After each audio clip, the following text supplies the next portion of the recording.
Okay. Today's installment. They're coming a little bit faster because it seems like there's more going on. There's not more going on, really.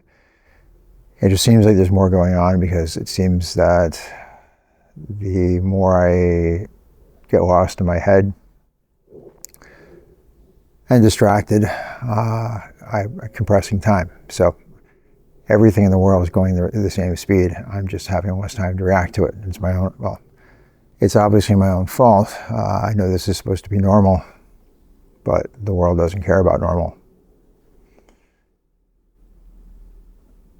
The longer it is before I get out of here and get an apartment in Paris for Gabby and me, the harder and more stressful it's going to get. And of course, the more stressful it gets, the more stressed I am. And that compounds the issues I already have. So I have to do something. Now, a friend called last night, and it was kind of late. She checked to see if I was up. I was up. I have bad boundaries of when to do certain things. So I called her back, and she's been a friend for, God, 20 years. She was one of the first people I met when we moved to Arizona. She's like family. And so again, it was a nice conversation, catching up, hearing all the stuff, finding out about me. But the core takeaway was at one point she asked me if she could be candid. I was telling her about it because she's asking about the apartment hunt and me going back to Arizona, which I don't know if I mentioned, but I will. And I was indecisive. I told her, some stuff. And she's like, can I be candid? Not exactly the word she used, but the core takeaway was, one literal quote that she said was, "Suck it up, buttercup," which sounds harsh, but it was meant well and prefaced with, "May I?" And the key point is what I already know.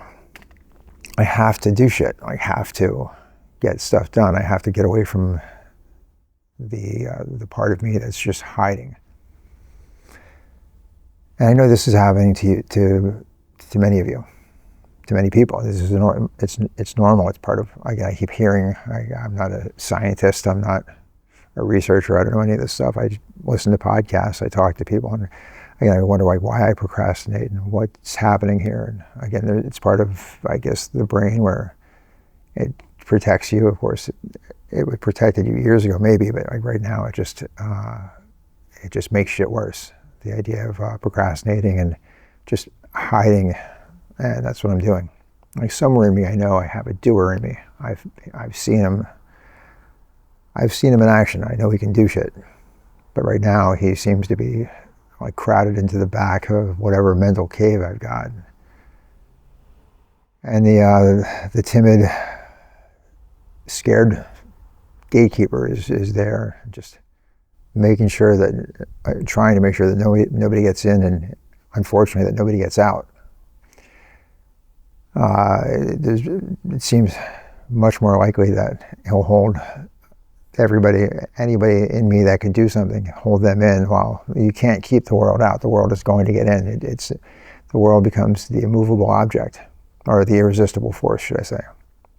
There is no immovable object. The time and the world always win. So if you don't react and move with them, and that's what I'm not doing.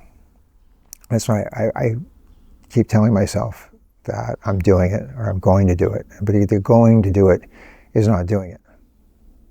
And I'm finding myself with shrinking margins of time to do shit that I have to do. It leads to some fucking extra stress. But I have to do it. I have to find a way. I know it's possible. It's just really freaking difficult. Yesterday I did something that I didn't expect. So whether I mentioned or not, that the the demons are coming back. The dark thoughts are they haven't left. They just keep probing and they're finding an opening. And so they came back in force the other day. And I kept pushing them off, but they just kept coming back. I kept pushing them off, and okay, I think we're clear. Then I sat down in front of the computer, which of course is way too easy to do when you should be doing something else. The computer's just part of our lives these days. Again, I find I get it. What I think is a great idea to help me move forward, and then of course my natural inclination is to go look it up and go research it, which of course is just a way, again, to a point, to an extent, it's something you kind of have to do, but to a point. You can't just keep staying in it. And I find myself going down a rabbit hole, and then the research just becomes me wandering around fucking aimlessly. I start to forget what I was even looking for at a certain point, or I get so interested in what I'm looking at that I don't even do anything other than it, and then it's just a form of procrastinating. So that needs to be balanced out. I have to make some kind of plan. I have to compartmentalize. If I need to look something up, that set certain amount of time up, but I have to take action. So, because again, if I don't take action, the world will, and I would rather be responsible for my actions. Anyway, to circle back to the point of the demons and me doing something I didn't expect. But this is all related. I ended up going on to AI, and I looked up because it was in my head. I'm like, oh, well, I'm not really going to. I'm now just curious. Now that's just a dangerous little bridge. That's easy to jump off of. And so I looked up,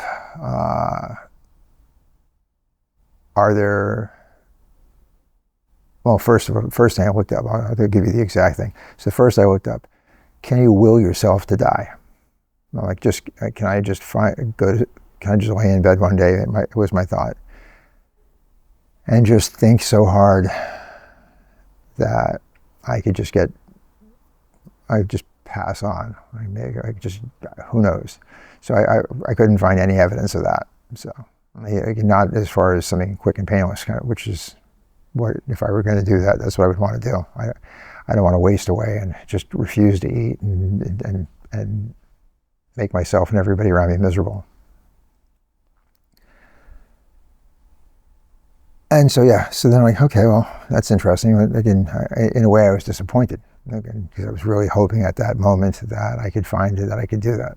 And I could have that as my little ace in the hole. But yeah, so AI, you took that from me. I'm glad, I think. I don't know. But then, surprisingly, I went further. I'm like, is there a way to do it painlessly that would look like it was natural? Well, I actually typed this in. It went from my thoughts to my fingers into the computer, which is, again, it was a step further than I've ever gone before, and I don't want to do this. Again, I don't want to do it. But the fact that I keep thinking about this is just fucking freaking me out. And the AI had said, so interestingly enough, at first it had to know, because I didn't say asking for a friend or anything like that. I just typed it in as a straight up question, and it immediately responded with empathy. Well, again, you can't be empathetic if you're not human. Like, how is that, or at least sentient, or just alive? So technically, it wasn't empathetic, but it sounded empathetic, and it was actually a nice response. and saying, "What's going to don't like? If you're thinking about this, don't do it." Like you can get help. People care, and again, and it went in a very eloquent intervention. Again, I wasn't thinking about it at that moment, but the fact I was thinking about this at all is just troubling. So, yeah, again, it gave me helplines here in France. It gave me helplines for here. It gave me international helplines. It gave me all sorts of stuff. It tried to give me positive feedback. It said I should definitely talk to somebody, which I 100% agree with. I remember Melissa a while back. She knew me better than I did. Like, I know it's good that she loved me unconditionally, and she loved me like so much. There was never a question. I'm sure that I know I frustrated her at some points, because I know that she was aware that something had to be a little off. Maybe I've been depressed for longer than I want to give credit to. Not like morbidly depressed, or however the term would be, but obviously, again, something, because again, she knew me better. She saw me every single day, and so she knew me better, and we loved each other. And so it wasn't just like you see somebody every single day, but you don't really care, so you just gloss stuff over. She saw into me, and I wondered if I was depressed. I couldn't figure out why, so I was like, no, like, what would I have to be depressed about? We're living the dream. We had a successful business. We did well. We just packed it all up and moved to France to continue on, to get out ahead. So that was going to, again, just do things like we preached that. Do it now, because you don't know what later has in store, not knowing that we would end up proving that point by her passing away unexpectedly. But yeah, anyway, so this feeds into my thoughts of me having somehow been responsible for her death. Just thinking so that she saw, like, that she was somehow, that I wasn't as helpful as I could be, and that feels to me like an understatement. That I didn't dig into how stressed she must have been. And again, there's studies that say that stress has physical effects. I mean, to think of the amount of stress that she must have been under. And I was just blindly walking through my whatever, and not what's going, actively listening to her try to help me, which would have helped us.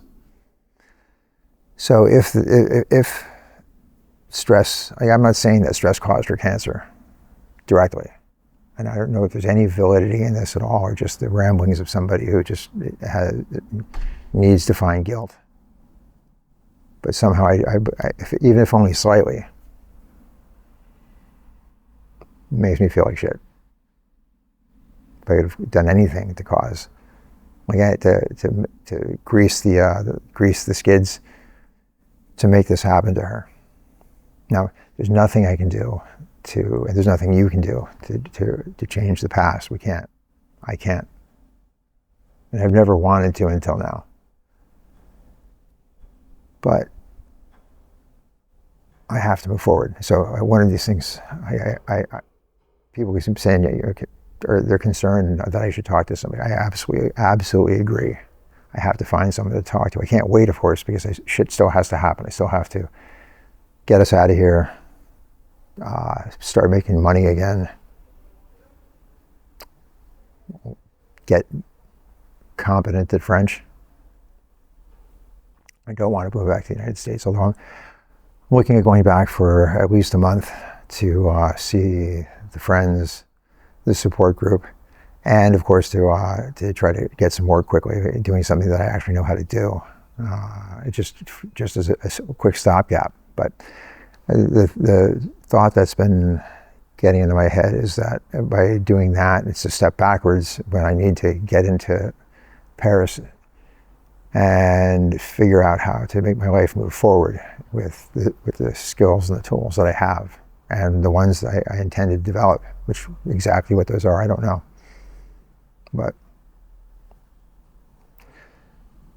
I don't know. I don't know what the right thing is, but I think I have to, but it doesn't matter. I have to make a decision.